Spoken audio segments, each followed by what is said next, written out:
وعلیکم السلام اسما عدیل. ہاں جی آپ دل کھول کے بولیں. کمنٹس ناول ایپیسوڈ کی وجہ سے جیسے مرضی بولیں, گالیاں نکالیں, جو مرضی کرے, آئی نیور مائنڈ. ابانا ارلن نے پنجابی آپ کو بالکل نہیں پسند؟ اچھا میں کیوٹلی بولتی ہوں, تھینک یو. اچھا تو یہاں پہ ہمارے کمنٹ سیشن مک گیا. تو سب سے پہلے تو میں معذرت چاہوں گی کہ میں نے ریکارڈنگ کے لیے میں بیٹھ گئی تھی 8-9 بجے, لیکن ابھی ٹائم بتاؤں کیا ہو رہا ہے؟ اے پتہ نہیں کی ہو رہا ہے, میں تمہیں دس نہیں ہے.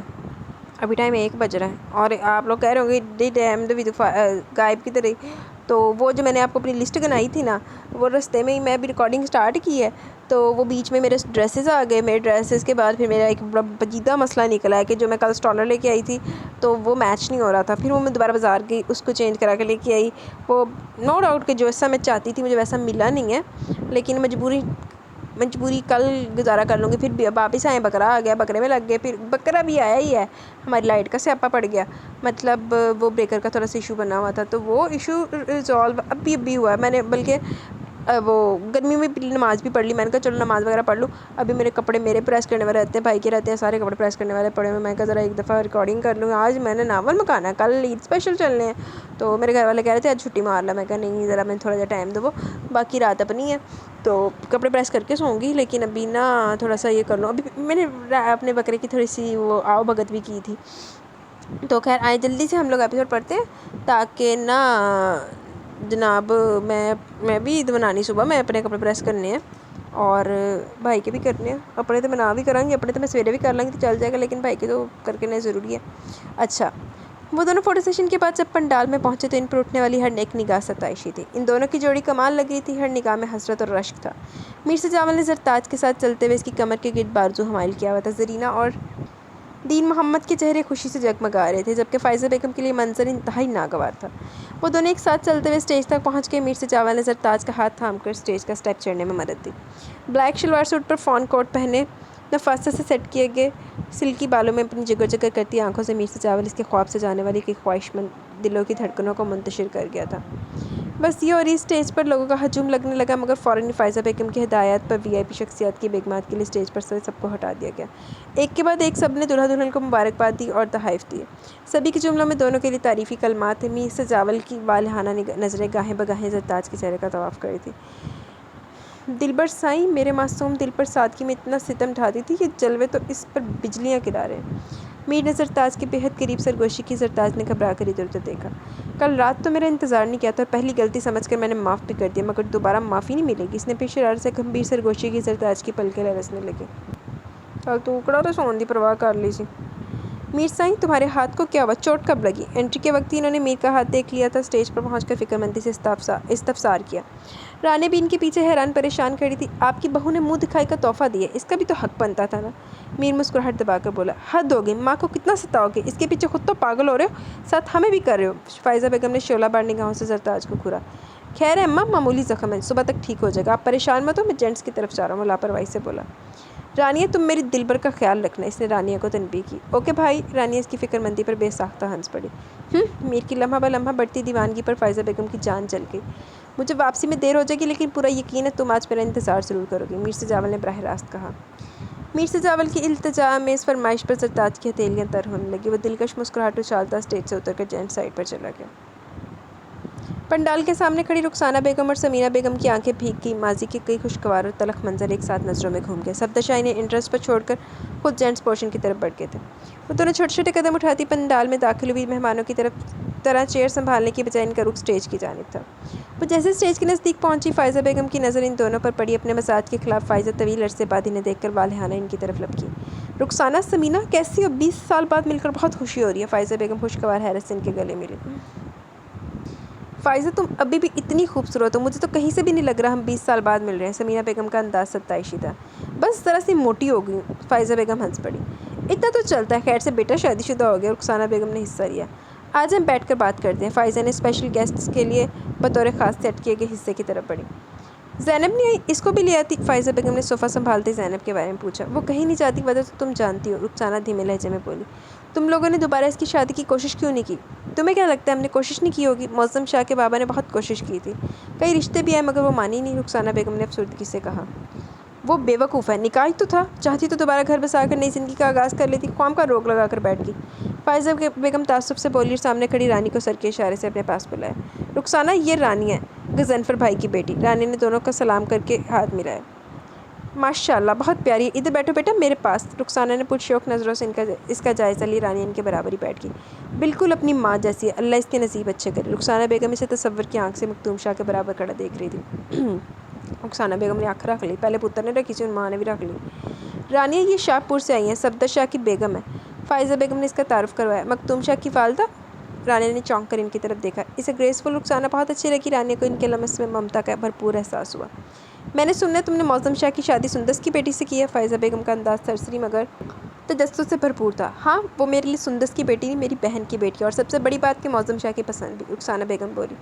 ویسے بڑی بات ہے سمینہ، تم نے بھی مثال قائم کر دی، دیور کی اولاد کو سگی اولاد کے ساتھ دل سے لگا کے رکھا۔ فائزہ بیگم مزید بولی۔ میں نے کبھی اسے دیور کی اولاد سمجھا ہی نہیں، تیمور بھی میرے لیے میری اولاد جیسا ہی تھا، اور اس کی بیٹی مجھے کیوں نہ عزیز جان ہوتی۔ سمینہ بیگم دھیرے سے نم ہوتے لہجے میں بولی۔ فائزہ بیگم ہنکارا بھر کے رہ گئی۔ اجڑی خون شام بلا نہیں جیڑی فائزہ بیگم ڈین جی اج نہیں ہن چنگی بن رہی ہے نا، جدوں سچ پتہ لگنا نا سپنی نے ڈسیا اندروں۔ مجھے میر سائیں جیسے پاگل جذباتی انسان کے ساتھ مس بہیو نہیں کرنا چاہیے تھا، اس طرح تو وہ بار بار خود کو نقصان پہنچائیں گے اور میں سب کی نظروں میں قصوروار بن جاؤں گی۔ اس نے فکر مندی سے سوچا، مگر جب میں اپنے لیے کچھ نہیں کر سکی تو میر سائیں کو بھی اپنی جیت کا جشن کیوں منانے دوں؟ جب تک ممکن ہوگا میں ایسے ہی ستاؤں گی۔ بگڑے امیرزادے کی یہی سزا ہے کہ میرے وجود سے انہیں کوئی خوشی نہ ملے، زندگی بھر میری وہی محبت پانے کے لیے تڑپتے رہے۔ یا اللہ، کیسے گزرے گی یہ زندگی؟ میرا رویہ ان کے ساتھ پہلے جیسا ہو نہیں سکتا، اور بے رخی ان سے برداشت نہیں ہو رہی۔ ان کی تکلیف سے مجھے بھی تکلیف ہوتی ہے، میں جاؤں تو کہاں جاؤں؟ اس نے بے بسی سے سوچا۔ وہ نیند سے بوجھل آنکھوں سے چت لیٹی چھت کو گھور رہی تھی۔ صبح کے 5 بجے تھے، میر اب تک نہیں لوٹا، مگر وہ لاشعوری طور پر اب تک اس کا انتظار کر رہی تھی۔ تو ایہی کلہ دنانوں سے ارتے چڑھائیں گی۔ آج کے دن میں رونما ہونے والے دونوں ناخوشگوار واقعے کو سوچ سوچ کر اس کی جان ہلکان ہو گئی تھی۔ تبھی میر سے جاول آہستگی سے دروازہ کھول کر اندر آ گیا۔ چلو بیٹھ کر نہ صحیح لیٹ کر ہی صحیح، بیگم صاحبہ نے ہمارا انتظار تو کیا۔ میر نے روم میں قدم رکھتے بھرپور کہکہ لگایا۔ چولا، جو انتظار دا کیا سی تے جلدی کرک ہو جاندا، دفع ہونا۔ دلبر سائیں، اب تک جاگ کر آپ نے مجھ پر بہت بڑا احسان کیا۔ وہ دونوں ہاتھ دائیں بائیں تکیے پر جما کر جھکا ہوا تھا، اس کی گرم سانسوں سے زرتاج کا چہرہ جھلسنے لگا۔ میر کی سانسوں سے اٹھتی کڑوی ناگوار بو پر زرتاج نے اپنے دونوں ہاتھوں کو ناک پر جمایا۔ زہریلی بو میر سے جاول کے مخصوص پرفیوم کی دل فریب خوشبو پر حاوی ہو رہی تھی۔ جو دل کے قریب ہوں، بے حد عزیز ہوں، ان کی برائیاں بھی چاہنے والوں کی نظروں میں اچھائیاں بن جاتی ہیں۔ میر نے اس کی ناگواری سے منہ پر ہاتھ رکھنے پر چوٹ کی۔ میر صاحب، اب نہ تو آپ عزیز ہیں اور نہ آپ کی برائیاں، اس لیے مجھ سے امیدیں وابستہ کرنے کی کوئی ضرورت نہیں ہے۔ وہ میں پرانی زرتاج نہیں جو آپ کی برائیوں کو بھی خندہ پیشانی سے قبول کر لیتی تھی۔ ناپسندیدہ ہونے کے باوجود بھی آپ کے گندے شوق کو دل سے لگایا ہوا تھا۔ زرتاج تنک کر بولی۔ جب مجھے قبول کر لیا تو میری برائیوں کو بھی قبول کرو، منہ کیوں بنا رہی ہو؟ میر اس کے برابر میں لیٹتے ہوئے بولا۔ وہ کوہنی تکیے پر ٹکائے ہتھیلی پر سر رکھ کر زرتاج کے ناگوار تاثرات دلچسپی سے بغور دیکھ رہا تھا۔ آپ کو قبول کرنا میری مجبوری تھی، آپ کی برائیاں قبول کرنا میری مجبوریوں میں شامل نہیں ہے۔ اب آپ فوراً مجھ سے دور ہو جائیں، ورنہ میں اس کمرے سے چلی جاؤں گی۔ زرتاج نے دو ٹوکا۔ اور میں تمہیں جانے دوں گا؟ میر کا کہکہ برجستہ تھا۔ زرتاج چند لمحے کے توقف کے بعد ایک ہی جس میں پلٹ کر بیڈ سے اتر گئی۔ میر سے جاول حیران ہوتا ہوا بیڈ سے اترا، مگر بری طرح لڑکھڑا گیا۔ اس پر مدہوشی طاری ہو رہی تھی اور زرتاج کا گریز اسے شدید جھنجھلاہٹ میں مبتلا کر رہا تھا۔ وہ غصے کو کنٹرول کرتا ہوا آگے بڑھا۔ زرتاج گھبرائی ہوئی کھڑی تھی، مگر آج وہ میر کو کوئی موقع نہیں دینا چاہتی تھی، اس لیے میر کو اپنی جانب پڑھتے دیکھ کر ڈریسنگ روم کی طرف دوڑ لگائی۔ میر نے اس کا ارادہ بھانپ لیا۔ وہ لمبے لمبے ڈگ پھرتا پھرتی سے اس تک پہنچا اور جھٹکے سے اس کی کلائی پکڑ کر اپنی طرف موڑ لیا۔ جب میرا کوئی شرعی حق نہیں تھا تب بھی مجھے کوئی روک نہیں سکا، اب تو تم میری جائز اور قانونی بیوی ہو، مر کے بھی تمہیں دور جانے کی اجازت نہیں دوں گا، اسپیشلی اپنے ولیمے کی رات۔ امپاسبل میری دلبر، تو پھر کھے کھا کے نہیں آنی سی، نہیں ٹولنا ہو کے آنا سی۔ اس نے سنجیدگی سے کہتے ہوئے زرتاج کی دونوں کلائیاں موڑ کر پشت سے لگائیں اور پھر اس کے ہونٹوں پر استحقاق سے بھرپور مہر ثبت کی۔ میر سے جاول اسے بازو میں بھر کر بیڈ تک لائے، وہ دل فریب مسکراہٹ کے ساتھ زرتاج کے بگڑے تاثرات دیکھ رہا تھا۔ میر نے اسے احتیاط سے بیڈ پر لٹا دیا۔ نکاح سے لے کر 24 گھنٹوں کے درمیان تم نے میرے صبر کا اس قدر امتحان لیا کہ تمہاری جگہ کوئی اور ہوتی تو اب تک اسے موت کے گھاٹ اتار چکا ہوتا۔ وہ بے بسی سے گرایا۔ موت کے گھاٹ اتارنے کی ہمت نہیں ہے تو اپنی زندگی سے نکال کر باہر پھینک دیں، وہ ترکی ترکی بولی۔ وہ اس لیے لڑائی لے رہی تھی کہ کسی طرح میر سے جاول کو باز رکھے۔ ایسی کی تیسی باہر پھینکتا ہوں، اس نے مخمور لہجے میں کہتے ہوئے زرتاج کو اپنی مضبوط گرفت میں لیا۔ خیریت، اتنی صبح کیسے آنا ہوا؟ کیا رات کوئی مسئلہ ہوا تھا؟ میر جعفر ڈرائنگ روم میں قدم رکھتے ہوئے بولے۔ ملازم نے صفدر شاہ کی آمد کے متعلق پیغام دیا تو وہ جو صبح کا اخبار تھا ہمیں چائے سے لطف اندوز ہو رہے تھے، بوکھلا کر ڈرائنگ روم تک پہنچے۔ ایسی کوئی بات نہیں، میر غضنفر سے ضروری بات کرنی تھی، سوچا ان کی شہر روانگی سے پہلے ملاقات کر لی جائے۔ رات میر سبطین نے ذکر کیا وہ لوگ آج ہی شہر واپس چلے جائیں گے۔ جی وہ بزنس کے سلسلے میں جا رہے ہیں. ہم نے تو بہت کہا کہ کچھ دن مزید رک جائے مگر رانیہ بیٹی کی پڑھائی کا بھی حرج ہو رہا ہے. میر جعفر نے ملازم کو اشارے سے میر غضنفر کو بلانے کے لیے بھیجا. بس یہی سوچ کر میں صبح ہوتے ہی چلا کہ جو بات میں کرنے آیا ہوں وہ حویلی میں سب کی موجودگی میں کی جائے تو زیادہ بہتر ہے. صفدر شاہ پرسوچ نظریں سینٹر ٹیبل پر مرکوز کرتے ہوئے بولے. میر جعفر ان کے سنجیدہ چہرے کو کھوج رہے تھے کہ آخر ایسی بھی کیا بات ہے جو صفدر شاہ بغیر اطلاع کیے صبح سویرے چلے آئے. چند لمحے گزرنے کے بعد میر سبطین اور میر غضنفر ڈرائنگ روم میں داخل ہوئے. صفدر شاہ نے فوراً اپنی جگہ سے اٹھ کر ان سے مصافحہ کیا. میر سبطین لمحے میں ان کی آمد کے مقصد سے باخبر ہو گیا تھا. اس کے چہرے پر جاندار مسکراہٹ ابھری. صفدر کہو کیسے آنا ہوا؟ سب خیریت ہے نا؟ میر غضنفر نے ٹانگ پر ٹانگ رکھتے ہوئے استفسار کیا. میر غضنفر آج میں تم سے کچھ مانگنے آیا ہوں. مجھے پوری امید ہے تم انکار نہیں کرو گے مگر پھر بھی فیصلے کا پورا اختیار تمہارے پاس ہے. صفدر شاہ نے تمہید باندھی. تم بولو میں سن رہا ہوں. جو بھی تم مانگو گے اگر میرے بس میں ہو تو ضرور دوں گا. میر غضنفر صاحب کوئی سے بولے. میں اپنے بیٹے مختوم شاہ کے لیے رانی بیٹی کا ہاتھ مانگنا ہے. یہ میری ہی نہیں رخسانہ کی بھی خواہش ہے. چلو ہن تے اپنے پچھلے کرتوت نہ کھولنا جس طرح تسی اسد شاہ دے نال کیتا سی لانتی ہو. دراصل کل رخسانہ نے رانیہ بیٹی کو دیکھا تو انہیں بہت پسند آئی. وہ کہہ رہی تھی کہ بہت پیاری بچی ہے. میں جلد از جلد آپ لوگوں سے بات کروں. صفدر شاہ نے مدعا بیان کیا. میر غضنفر اور میر جعفر ان کی غیر متوقع بات پر ایک دوسرے کو دیکھ کر رہ گئے جبکہ میر سبطین مطمئن تھا. وہ دراصل بات یہ ہے کہ ابھی ہم نے رانی کی شادی کے بارے میں سوچا نہیں اور اس کی تعلیم کا سلسلہ بھی جاری ہے. ہمیں کوئی جلدی نہیں. آپ لوگ سوچ سمجھ لیں, آپس میں مشورہ کر لیں, پھر جواب دیں. پڑھائی کا تو یہ ہے کہ وہ شادی کے بعد بھی جاری رکھی جائے تو ہمیں کوئی اعتراض نہیں ہے اور یقیناً مختوم شاہ کو بھی نہیں ہوگا. ٹھیک ہے ہم سوچ لیں. رانی کی رضامندی بھی ضروری ہے. مشاورت کے بعد ہی ہمیں پھر تمہیں کوئی جواب دے سکیں گے. میر غضنفر کو رانی کے لیے مختوم شاہ کا رشتہ ہر لحاظ سے موزوں لگا. Take your time. کوئی جلدی نہیں ہے. صفدر شاہ خوشگواری سے بولے. اب میں چلتا ہوں. مجھے اسلام آباد کے لیے نکلنا. انشاءاللہ بہت جلد دوبارہ ملاقات ہوگی. صفدر شاہ چائے کا کپ رکھ کر عجلت میں بولے. یار ناشتہ تو کر کے جاؤ. سب کچھ تیار ہے. 2 منٹ میں لگواتا ہوں. میر غضنفر نے ملازم کو اشارہ کیا. ابھی وقت کم ہے. اگلی بار صحیح. صفدر شاہ سہولت سے انکار کیا. میر جعفر اور میر سبطین نے گاڑی تک چھوڑنے گئے تھے. ڈیڈی کیا سوچ رہے ہیں؟ میر سبطین واپس لوٹا تو میر غضنفر کو ڈرائنگ روم میں سوچ میں ڈوبا ہوا پایا. یہی کہ رانی کے لیے مختوم شاہ کا رشتہ بالکل مناسب ہے مگر دل ڈر رہا ہے. میر غضنفر پرسوچ لہجے میں بولے. ڈر کس بات کا؟ اب سب کچھ سورٹ آؤٹ ہو چکا ہے. میں مختوم شاہ کو پرسنلی جانتا ہوں. وہ بہت اچھا انسان ہے. رانی اس کے ساتھ خوش رہے گی. میر سبطین نے چیئر سنبھالی. میر سبطین ان کا ڈر صحیح ہے. یہ ان لوگوں کی کوئی چال ہے. معظم شاہ کتنا ٹیڑھا انسان ہے. میں اس کی نس نس سے واقف ہوں. سب جانتا ہوں. وہ اتنی جلدی سدھرنے والا نہیں ہے. اپنی شکست کا بدلہ وہ ضرور لے گا. اس بار اپنی شکست کا بدلہ لینے کے لیے وہ یہ پینترا کھیل رہا ہے. ہماری کمزوری ہاتھ کرنا چاہتا ہے مگر میں اسے اس کوشش میں کامیاب نہیں ہونے دوں گا. میر سے جاول مشتعل ہو کر بلند آواز میں بولا.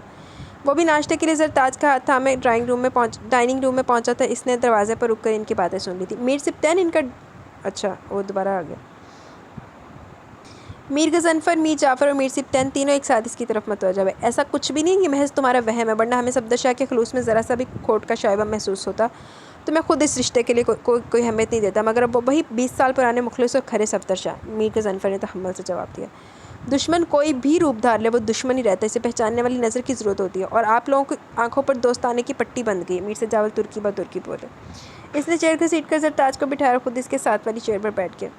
میر سے جاول تم بس اپنا ہی دماغ نہ چلایا کرو. کبھی دوسروں کی بات بھی سننے سمجھنے کی کوشش کیا کرو. ابھی ہمارے بڑے موجود ہیں. انہوں نے ہم سے بھی زیادہ دنیا دیکھی ہے. لوگوں کے رویے اور ان کو پرکھنے کی سمجھ بوجھ ان میں ہم سے زیادہ ہے. بالآخر میر سبطین بول پڑا.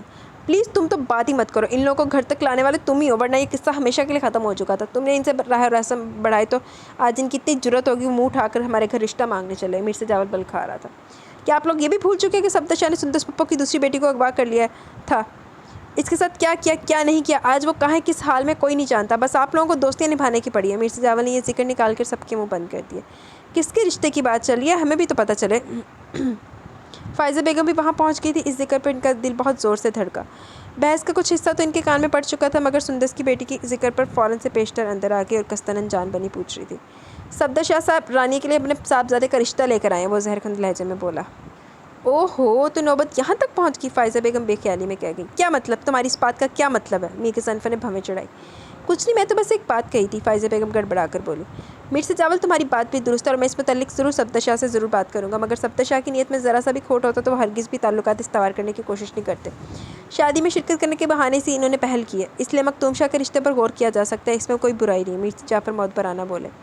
پہل انہوں نے نہیں. پہل ہمارے سلجو بھائی نے کی ہے. پہل اس طرف سے ہوئی ہے انویٹیشن کے بہانے. وہ بھڑک اٹھا. جس نے بھی کی ہو کم از کم کچھ اچھا کرنے کی کوشش کی ہے. اس سے پورے گاؤں کو فائدہ ہی ہوگا. دشمنی سے سوائے نقصان کے کچھ حاصل نہیں ہو رہا تھا. خواہ وہ ہمارا نقصان ہو یا ان کا. گاؤں والے سب سے زیادہ پس رہے تھے. میر سبطین چڑھ کر بولا. جو کچھ بھی ہو جائے میں رانی کی شادی اس خاندان میں ہرگز نہیں ہونے دوں گا اور اگر آپ لوگوں نے یہ کوشش کی تو اس سے دوبارہ رشتہ جوڑنے کے بارے میں سوچا تو میرا رشتہ آپ سب سے ٹوٹ جائے گا. وہ حتمی انداز میں بولا، نہیں نہیں میر سائیں، ایسی باتیں منہ سے مت نکالو۔ ارے میں کہتی ہوں لعنت بھیجیں آپ لوگ اس رشتے پر، بھلا ہماری رانی کے لیے رشتوں کی کوئی کمی ہے؟ ایک سے بڑھ کر ایک رشتہ مل جائے گا، بلکہ وہ جو ایم پی قاسم کی بیگم ہے، انہوں نے کل رات خود ڈھکے چھپے لفظوں میں مجھ سے رانی کے لیے بات کی ہے۔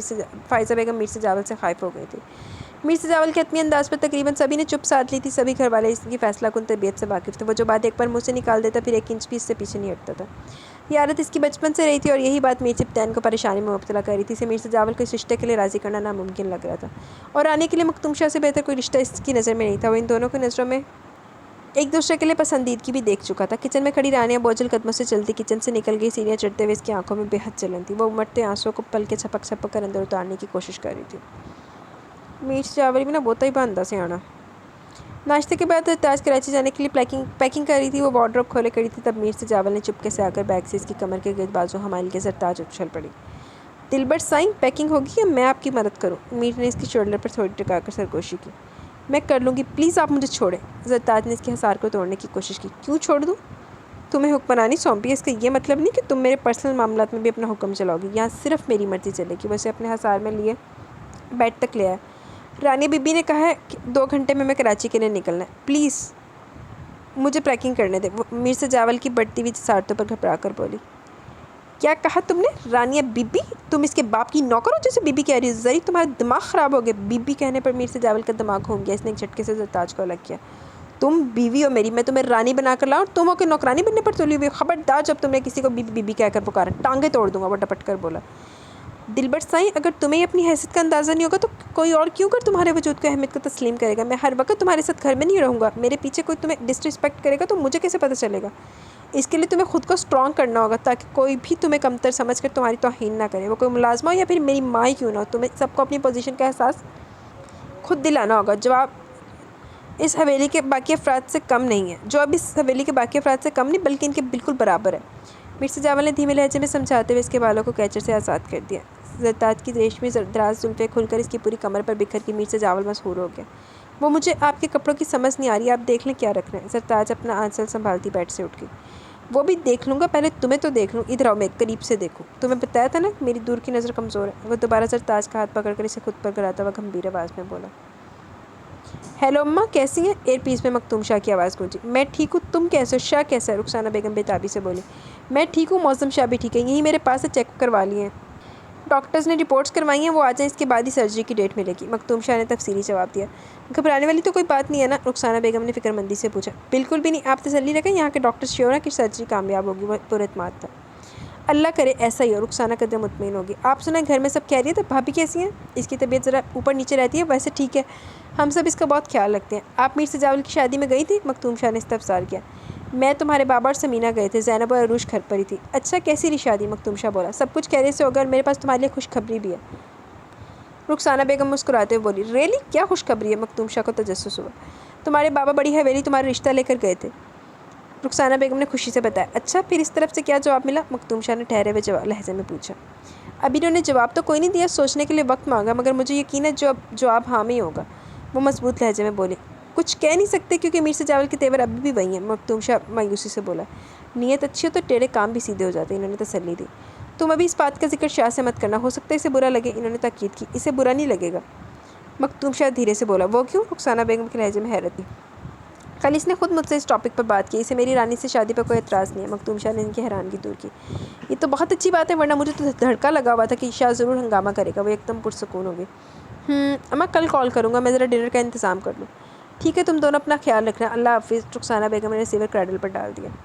ہیلو، وائبریشن پر میر سے جاول نے ہاتھ بڑھا کر سائڈ ٹیبل سے موبائل اٹھایا۔ یار باقی کا رومانس ہنی مون کے لیے چھوڑ دو، 12 بج چکے ہیں، ہم سب ریڈی ہو کر بیٹھے ہیں، صرف آپ لوگوں کا ویٹ ہو رہا ہے۔ میر سبطین سائڈ پر جا کر آہستگی سے بولا۔ واٹ، 12 بج گئے؟ ہم بس آدھے گھنٹے میں نیچے آ رہے ہیں، سرتاج پیکنگ کر رہی تھی اس لیے ٹائم کا پتہ نہیں چلا، میر سے جاول کھجل ہو کر بولا۔ میر سبطین نے کیا صحیح پڑھا ہے، پیکنگ ہوگی پھر بھی آدھا گھنٹہ لگے گا، خدا کا خوف کرو، تمہاری فلائٹ تو رات کی ہے مگر شام کو میری امپورٹنٹ میٹنگ ہے، پلیز جلدی پہنچو، میر سبطین نے جھنجھلا کر کہا۔ Okay, just coming. میر سے جاول نے سگریٹ ایش ٹرے میں مسلتے ہوئے کال ڈسکنیکٹ کر دی۔ دلبر سائیں کیا چیز ہو، دنیا بھلا دیتی ہو، اب جلدی کرو، نیچے سب ہمارا انتظار کر رہے ہیں۔ وہ کمفرٹر ہٹاتا اجلت میں کہہ کر بیڈ سے اٹھ گیا۔ سرتاج نے خود کو مورد الزام ٹھہرانے پر اسے کھا جانے والی نظروں سے دیکھا۔ اچھا سوری، کان پکڑ کر، میر نے شرارت سے کہہ کر باقاعدہ اس کے کان پکڑے۔ مگر اب تیار ہونے میں تو ٹائم لگے گا اور ابھی تو پیکنگ بھی نہیں ہوئی۔ سرتاج نے رونی شکل بنائی۔ ڈونٹ وری، تم آرام سے تیار ہو جاؤ، پیکنگ کے لیے میں کسی بلواتا ہوں۔ مرزا جاول نے اس کا دونوں ہاتھوں میں تھام کر تسلی دی۔ وہ دونوں ٹھیک آدھے گھنٹے بعد مکمل تیاری کے ساتھ لاؤنج میں پہنچے تھے۔ انہیں دیکھ کر سبھی افراد اپنی جگہ سے کھڑے ہو گئے۔ مرزا اس سفر میں اپنا خیال رکھنا اور فون کرتے رہنا، یہ نہ ہو کہ نئی دلہن کی سنگت میں ماں کو بالکل فراموش کر دو۔ فائزہ بیگم نے اس کے سر پر ہاتھ پھیرا۔ اماں، آپ اس سے خوفزدہ مت ہو، یہ دنیا کی باقی لڑکیوں سے مختلف ہے، یہ کبھی میرے پیاروں کو مجھ سے جدا کرنے کی کوشش نہیں کرے گی، مرزا جاول بولا۔ زرتاج نے نظر اٹھا کر اونچے پورے مرزا جاول کو دیکھا، جو ہر قدم پر اس کے لیے ڈھال بن کر اپنی والہانہ محبت کا ثبوت دے رہا تھا۔ بے شک وہ میر کو غصے اور ملال کی کیفیت میں اذیت دے رہی تھی، مگر چاہ کر بھی اس کے جذبوں کی سچائی سے نظر نہیں چرا سکتی تھی۔ اس کا جادو تمہارے سر پر چڑھ کر بولا، مگر میں تمہاری ماں ہوں، جو تمہیں نظر نہیں آ رہا وہ میں بخوبی دیکھ رہی ہوں، فائزہ بیگم دو بدو بولی۔ بچے سفر کے لیے روانہ ہو رہے، تم فضول کی بحث لے کر بیٹھ گئے، انہیں دوائیں دے کر رخصت کرو، میر جعفر نے انہیں ٹوکا۔ آپ کا بیچ میں بولنا ضروری ہوتا ہے، فائزہ بیگم ناگواری سے بولی۔ میر سائیں، خیریت سے پہنچ کر کال ضرور کر دینا، زرتاج کا اور اپنا بہت خیال رکھنا، میر جعفر نے فائزہ کو نظر انداز کرتے ہوئے تاکید کی۔ جی بابا سائیں، وہ ان سے گلے مل کر زرتاج کا ہاتھ تھامے باہر نکل گیا، باقی سب گاڑیوں میں سوار ہو چکے تھے۔ زرتاج کراچی انٹرنیشنل ایئرپورٹ کی رونقیں دیکھ کر دنگ رہ گئی تھی، وہ پہلی بار ہوائی جہاز سے سفر کرنے جا رہی تھی، یہی سوچ سے پورے راستے بے چین کرتی رہی۔ ایئرپورٹ کی چکا چوندھ نے اسے مزید حواس باختہ کر دیا۔ وہ بچوں کی طرح ڈری سہمی مرزا جاول کا ہاتھ دونوں ہاتھوں سے پکڑے ہوئے تھی۔ میر اس کی گھبراہٹ پر دھیرے سے مسکرا اور زرتاج کو اپنے ساتھ لگا لیا۔ آس پاس کھڑے لوگوں نے دلچسپی سے پرفیکٹ نیولی میرڈ کپل کو دیکھا۔ مرزا جاول جہاز میں بیٹھ کر مبہم سی مسکراہٹ کے ساتھ سیٹ پر سر رکھے ادھر ادھر نظر گھما رہا تھا، جسے جہاز کے ٹیک آف پر زرتاج کے متوقع خوف کا بے صبری سے انتظار تھا۔ اناؤنسمنٹ پر مرزا جاول نے زرتاج کی کٹ بیلٹ باندھا، جو بالکل سن ہو چکی تھی۔ اس نے فوراً میر کا بازو مضبوطی سے دبوچ لیا۔ وہ مسلسل قرآنی آیات کا ورد کر رہی تھی۔ میر بیلٹ باندھ کر اپنی شیپ پر ہاتھ پھیرنے لگا۔ جہاز رن وے پر چلنا شروع ہوا تو مرزا جاول کی مسکراہٹ گہری ہو گئی، اس کی روشن آنکھیں بھی مسکراہٹ تھیں۔ جیسے جہاز نے ٹیک آف کیا، زرتاج اس سے لپٹ کی میر پہ ساختہ ہنس پڑا۔ دلبر سائیں، تھوڑا سا ادھر دیکھو، میر نے اس کا سر ونڈو کی طرف گھمایا۔ نہیں پلیز میر سائیں، مجھے بہت ڈر لگ رہا ہے، زرتاج نے آنکھیں میچ لی۔ میر کھل کر مسکرایا۔ دیکھو تو صحیح، کچھ بھی نہیں ہے، ہم کتنی اونچائی پر آ چکے ہیں، دیکھو کہ تو ڈر نکل جائے گا۔ زرتاج نے ذرا سی آنکھیں کھولی۔ کراچی شہر کی بے ترتیب روشنیاں لمحہ بلمحہ دور ہو رہی تھیں۔ اس نے دوبارہ آنکھیں بند کر کے چہرہ مرزا جاول کے سینے میں چھپا لیا۔ میر نے اسے اپنے مضبوط حصار میں لے لیا۔ چلو زرتاج نے ڈرنا میر کا فائدہ ہو رہا ہے۔ میری جان، ہیپی ہنی مون، میر نے اس کے کان میں سرگوشی کی۔ رانیہ کے آنسوں کو کراچی پہنچتے بہن نکلنے کا راستہ مل گیا۔ وہ کراچی گھر پہنچتے روم میں بند ہو گئی تھی اور اب شام سے رات ہونے کو آئی تھی، مگر اس نے خود کو اندھیروں میں گم کر لیا تھا۔ کسی نے بھی یہ سوچ کر اسے ڈسٹرب کرنے کی کوشش نہیں کی کہ شادی کی تکان ہے جسے وہ ایک ساتھ ہی اتارنا چاہتی تھی، اس لیے مرزا جاول نے بھی ایئرپورٹ چلنے کے لیے فورس نہیں کیا۔ مرزا جاول کی شدید رد عمل نے اس کے من میں کھلتے محبت کے پھول کو وقت سے پہلے مرجھا دیا تھا۔ مکتوم شاہ کو بھلانے پر اس کا دل سو تعویلیں پیش کر رہا تھا، مگر اسے بھولنے کے لیے ہرگز راضی نہیں تھا۔ دونوں خاندانوں کی دشمنی اچانک دوستی میں تبدیل ہوئی تو اسے لگا کہ مکتوم شاہ کے حق میں کی گئی دعاؤں کو شرف قبولیت حاصل ہو گیا، مگر آج یہ گمان کھوکھلا ثابت ہو رہا تھا۔ وہ تکیے میں منہ چھپائے پیروں روتی رہی، دل سنبھلنے کو تیار ہی نہیں تھا۔ مکتوم شاہ سے اس کی طویل ملاقاتیں یا باتیں نہیں ہوئی تھیں، مگر چند رسمی ملاقاتوں میں وہ اپنے مہذب شائستہ رویے اور مثبت سوچ کی وجہ سے رانیہ کے دل کی گہرائیوں میں اتر چکا تھا۔ وہ اس کا ہم مزاج ہی نہیں، اس کی پہلی پسند بھی تھا، اس کو بھلا کر جینا اتنا آسان بھی نہیں۔ اس نے دکھ سے سوچا، وہ بے حد ٹوٹ پھوٹ کا شکار ہو رہی تھی۔ جب فون کی بیل پر اس نے تکیہ سر سے ہٹا کر فون کی طرف دیکھا، اس نے مکتوم شاہ کا نمبر دیکھ کر آنسو صاف کرتے ہوئے کال اٹینڈ کی۔ السلام علیکم، اس نے اپنی آواز کو حتی الامکان نارمل ظاہر کرنے کی کوشش کی اور دھیرے سے سلام کیا۔ وعلیکم السلام، کیسی ہو؟ شادی اٹینڈ کر لی؟ مجھے مس بھی کیا یا نہیں؟ وہ خوشگوار موڈ میں تھا۔ ٹھیک ہوں، آپ کیسے ہیں؟ ٹھیک ہوں، کیا بات ہے، موڈ آف ہے یا تھکی ہوئی ہو؟ ایسی تو کوئی بات نہیں، بس سو رہی تھی۔ اوہ، پھر تو میں نے تمہیں ڈسٹرب کر دیا، وہ جذبس ہو گیا۔ ایسی بھی کوئی بات نہیں، میں آپ کی کال سے قبل ہی جاگ گئی تھی۔ تم کہتی تو مان لیتا ہوں، اینی ویز میں نے کہا تھا نا میں سب کچھ سارٹ آؤٹ کر کے رہوں گا۔ میرے ارادوں کو اللہ سائیں نے کامیابی سے ہمکنار کروا ہی دیا۔ میری لگن سچی تھی، اس لیے ہمارے رشتے کے اسباب بھی بن گئے۔ اگر ہم سچے دل سے کوئی نیک کام کرنا چاہیں تو شروعات میں کتنی مشکلات پیش کیوں نہ آئے، اختتام ہمیشہ خوشگوار ہوتا ہے۔ مکتوم شاہ بہت خوش لگ رہا تھا۔ آپ کامیاب ہو گئے، دشمنی بھی ختم ہوگی، پرانی دوستی کا سلسلہ بھی دوبارہ جڑ گیا، مگر ہم جہاں کھڑے تھے آج بھی وہیں کھڑے ہیں، ہمارے حالات آج بھی وہیں ہیں، وہ نہیں بدلے اور نہ بدلیں گے۔ رانیہ اداسی سے مسکرائی۔ کیا مطلب؟ مکتوم شاہ نے برجستہ کہا۔ مطلب کہ سجاول بھائی نے اس رشتے کے لیے صاف انکار کر دیا، تاکہ یہ بھی کہا کہ اگر ہمارا رشتہ جوڑا گیا تو ہم سے اپنا رشتہ ختم کر لیں گے، رانیہ نے تفصیل سے آگاہ کیا۔ مگر وہ ایسا کیوں کر رہا ہے؟ اسے میری فیملی کی طرف سے شادی کی شرکت پر بھی کوئی اعتراض نہیں تھا، بلکہ اس نے ڈنر بھی ہمارے ساتھ کیا تھا۔ مکتوم شاہ حیرت زدہ تھا۔ انہیں لگتا ہے یہ آپ لوگوں کی کوئی چال ہے، ہم سے رشتہ جوڑ کر معظم شاہ ہم سے اپنی شکست کا بدلہ لینا چاہتا ہے، رانی نے مزید تفصیل بتائی۔ واٹ ربش، اس انسان کا دماغ خراب ہے، اگر ایسے ہی کرنا ہوتا تو بدلہ لینے کے اور بھی بہت سے طریقے ہیں۔